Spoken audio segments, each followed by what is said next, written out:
Bien-aimés dans le Christ, que la grâce de Jésus-Christ notre Seigneur, l'amour de Dieu le Père et la puissance du Saint-Esprit descendent maintenant sur nous pour nous aider à méditer cette parole afin qu'elle puisse porter du fruit dans notre vie pour la plus grande gloire de Dieu et le salut de nos âmes.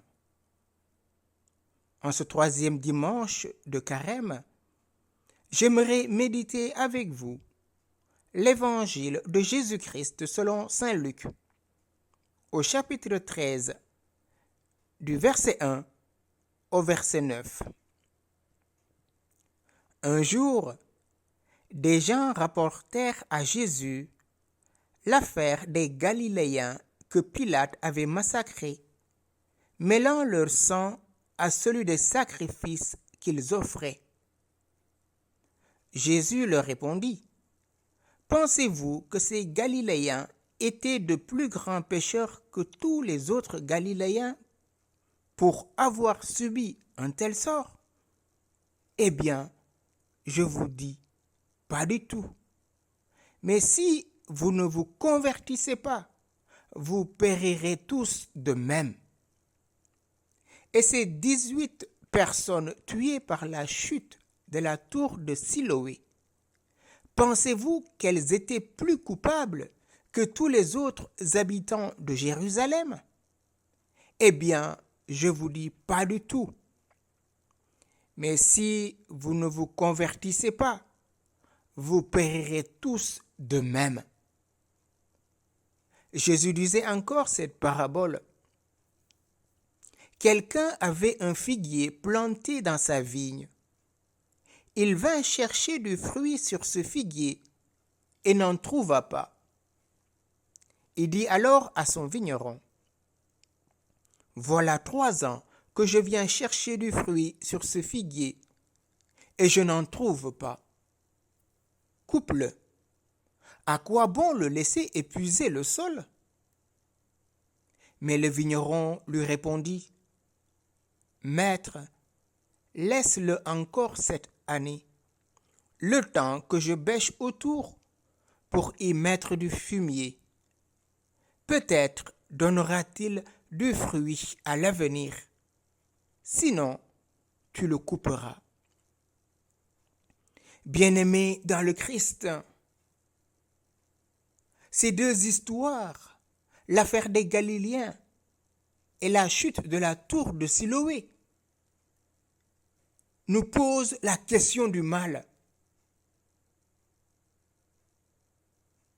À première vue, cette question, depuis la nuit des temps, n'a pas trouvé une solution pour les êtres humains.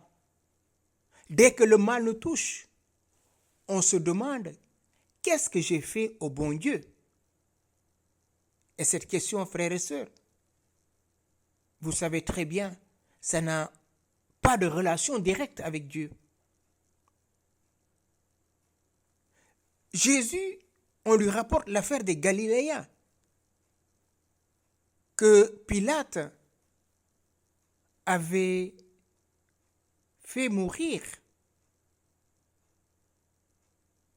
Cette affaire en soi n'a rien de surprenant, connaissant la cruauté de Pilate. Sûrement, ces Galiléens étaient venus en pèlerinage à Jérusalem pour adorer le Dieu véritable.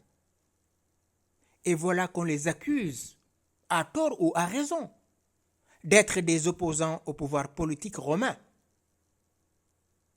On sait très bien que les Juifs ne supportaient pas les Romains. Et voilà que ces Galiléens vont être égorgés et leur sang va être mêlé à celui de sacrifice. Et voilà que Pilate montre une fois encore sa cruauté. Et le deuxième fait, c'est l'écroulement de la tour de Siloé. D'après la réponse de Jésus, on devine la question qui est sur les lèvres des disciples. Pourquoi la tour est tombée sur ces personnes? Oui, frères et sœurs, les accidents arrivent au quotidien dans notre vie et arriveront toujours. Cette éternelle question de la souffrance, pourquoi le mal? Pourquoi ces hommes ont été tués alors qu'ils étaient dans le temple pour rendre un culte à Dieu? Pourquoi la tour s'est écroulée sur ces personnes, ces innocents? Pourquoi? Et c'est le livre de Job qui pose le problème de la souffrance d'une manière plus aiguë. Et là, vous avez, frères et sœurs, toutes les explications que les hommes inventent depuis la nuit des temps. Vous connaissez ce que l'entourage de Job dit à Job. Chacun cherche à consoler Job. Et on finit par le dire, la souffrance n'est pas la punition du péché. Et nous savons très bien, frères et sœurs, si Dieu nous punissait selon nos fautes, comme dit le psalmiste, qui donc subsistera? Devant l'horreur du massacre des Galiléens et de la catastrophe de la tour de Siloé, Jésus est sommé de répondre à son tour. Que va-t-il dire? Oui, la question du mal se pose évidemment, et les disciples n'échappent pas à la tentative d'explication. L'idée d'une relation avec le péché semble être venue spontanément à leur esprit. La réponse de Jésus est catégorique. Il n'y a pas de lien direct entre la souffrance et le péché. Et les disciples diront devant l'aveugle de naissance, « Maître, qui a péché? C'est lui ou ses parents ?» Jésus dit, ni lui, ni ses parents, mais c'est pour que la gloire de Dieu soit manifestée. Oui, frères et sœurs, il n'y a pas de lien direct entre le péché et la souffrance. Et qu'est-ce qui se passe? Jésus invite ses apôtres à une véritable conversion. Et c'est cette deuxième partie qui nous le montre. La parabole du figuier, qui vient tempérer la rudesse apparente de ses propos. Il nous dit combien les mœurs de Dieu sont différentes des mœurs humaines. Comme est loin l'Orient de l'Occident. Et Dieu le dit lui-même dans le livre d'Isaïe au chapitre 55 à partir du verset 1. Mes pensées ne sont pas vos pensées. Ce figuier est stérile et il épuise inutilement la terre. À vie humaine, il n'y a qu'une chose à faire, c'est de le couper. Et qu'est-ce qui se passe? Le vigneron lui dit, laisse-moi encore du temps. Je veux bêcher tout autour. Je mettrai de l'engrais. D'ici 1 an, peut-être il portera du fruit à l'avenir. Sinon, tu le couperas. Laisse encore cette année. Laisse-moi encore le temps. Oui, frères et sœurs, cette deuxième partie doit nous montrer que Dieu ne veut pas la mort du pécheur. Il veut que le pécheur se convertisse et qu'il vive. C'est cela que nous rapporte le livre d'Ézéchiel. Dieu ne veut pas la mort du pécheur, mais qu'il se convertisse et qu'il vive. Ézéchiel chapitre 18, verset 23, ou chapitre 33, verset 1, verset 11. La conversion que Jésus demande à ses disciples ne porte donc pas d'abord sur des comportements, mais c'est de changer le regard sur Dieu. Et frères et sœurs, ce temps de carême est le moment de changer notre regard sur Dieu. Dieu est un Père, lent à la colère, riche en miséricorde, comme nous le rappelle le psaume 102 de ce jour. Dieu est tendresse et pitié, lent à la colère, riche en miséricorde, car il pardonne toutes tes offenses et te guérit de toute maladie. Il réclame ta vie à la tombe et te couronne d'amour et de tendresse. Voilà ce Dieu, frères et sœurs, qui est le nôtre. Changeons notre regard sur Dieu.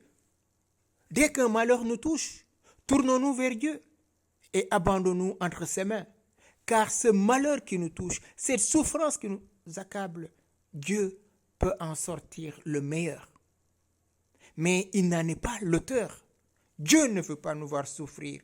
Dieu ne veut pas nous voir dans la misère. Il veut que nous soyons ses enfants qui recevons de lui la vie et la vie en plénitude.